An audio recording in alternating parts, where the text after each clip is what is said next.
Hi guys, my name's Heber, and this week I made a birthday cake for one of my friend's moms. So I started off by making some chocolate cake, and then I wrapped those cake layers in some plastic wrap and put them in the freezer overnight. So then the next day I went to Walmart looking homeless and bought all this stuff to make some vanilla buttercream. And then I started stacking the cake layers and iced it in a crumb coat. And if you don't know what a crumb coat is, it's this thin layer of frosting. It's like the first coat of frosting around the cake. That way it locks in the crumbs, and that way like the chocolate cake crumbs don't poke out on the sides. So then I took this icing comb that makes like grooves in only the bottom part, and then I dyed some buttercream and filled in those grooves. That way it was like half stripes on the bottom, and it looks pretty cool. So then I put some sprinkles around the bottom and hand placed a lot of them. Then I dyed some buttercream blue, piped some swirls on top, and then sprinkled some more sprinkles on the top. And yeah, that was my finished cake, and I'm very happy with how it turned out. Bye!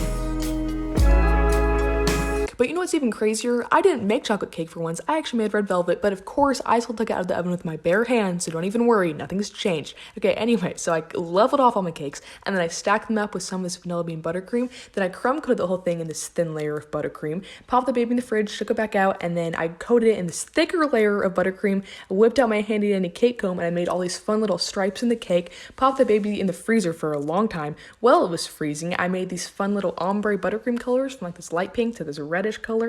I filled in all the crevasses, as Heber would say. Then I smoothed the whole thing out, and I had these fun little like ombre stripe sort of things. Then I made some of this chocolate ganache for the sides, dripped that down, hashtag drip too hard, ew. Okay, then I used all my leftover frosting to make this frosting sausage, and then I made all these little stars with that frosting on top. Then I had my final cake, and I ate a lot of it, and it was a fun. Hi guys, my name's Heber, and I spent my entire New Year's Day making this one single cake. So let's get started. So first off, I made my vanilla cake and some vanilla buttercream, and then I stacked them up like you do, cake, frosting, and then I iced it with a crumb coat and put it in the freezer for the next step. So then I pulled out my acrylic disc. It's a handy dandy tool that you put on top of the cake and you frost all around it, and then you freeze it with that on top of the cake. So that way when it's frozen, you can cut it off and it leaves this nice sharp edge. Like it's very crisp. So then I cut out some slices because we're making this a geode cake. So then I ate those slices that I cut out, obviously. And then I filled it in with frosting and put tiny little rock candies in like different colors and like an ombre effect. And then I got some food coloring and some lemon extract and made a paint. And then I painted it in the crevasses to make them look nice and moist and like good. And then I painted gold around it and then made a little nubbin geode on top. And that's my cake. Okay, bye guys.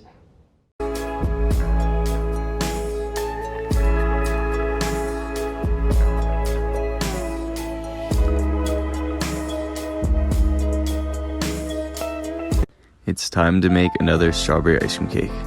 I'm not sure where this trend is coming from, but if you scroll through my TikToks, you can see that I've made a ton of strawberry cakes lately. We're using ice cream out of the machine that hasn't fully frozen yet, and then they wanted yellow cake with the caramel mid layer. Once we get all that in the pan, we're gonna go let that freeze in the blast overnight. Then it's time to take it out of the pan. Then they chose for it to be decorated in fluffy pink frosting. Once we smooth all that out, they wanted a side crumb of sprinkles. I had some white frosting still in the piping bag from the other day, so I decided to do these again on top. Anybody catch Anthony getting into the music in the back?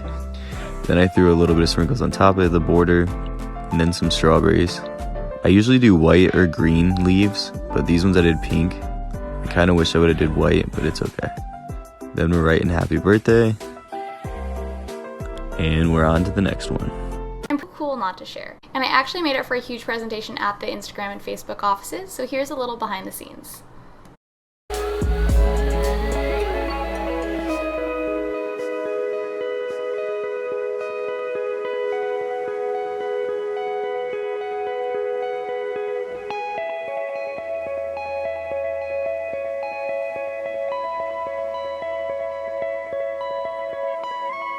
So I started off by making this meringue, which I made into these giant discs so I could stack them up with the cake, you know what I mean?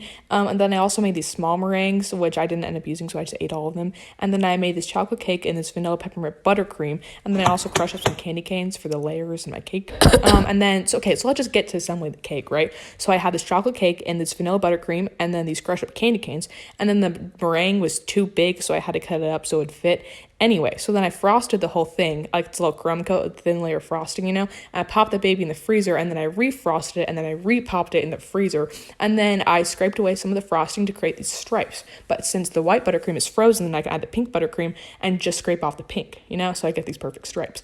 And then I made some of this chocolate ganache, and I dripped that down the sides, and then I plopped some of these little swirls on top, and that was my cake. And then I cut it up, and I ate it with my bare